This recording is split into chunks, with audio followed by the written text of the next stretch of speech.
দেখুন রাতের ঠাকুরগাঁও শহর। এখন বাজে আপনার কয়টা বাজে? এখন বাজে রাতের 11টা 10। আমরা এখন যাচ্ছি বাসায়।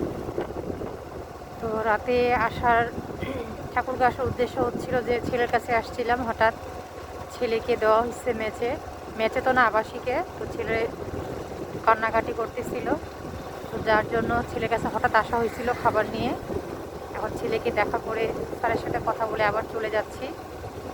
তো চিন্তা করলাম যেহেতু আমরা এখন ব্লগ করি ছোটোখাটো, তো যেহেতু যাচ্ছি ছোট একটা ব্লগ হয়ে যাক। এ হচ্ছে রাতের ঠাকুরগাঁর রাস্তা।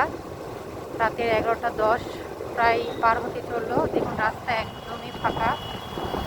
আল্লাহর সহায় যেন আমরা ভালোভাবে বাসায় চলে যেতে পারি।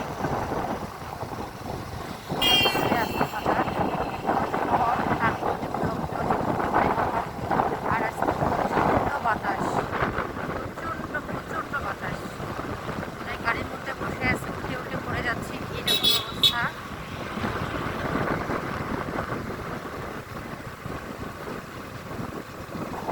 এরকম ঠান্ডার মধ্যে কারা কারা জার্নি করতে ভালোবাসেন বা হুটহাট করে কারা বেরিয়ে পড়েন লং ট্যুরে, তারা অবশ্যই কমেন্টের মাধ্যমে জানাবেন। ঠিক আছে, আজকে আমার আল্লাহ হাফেজ।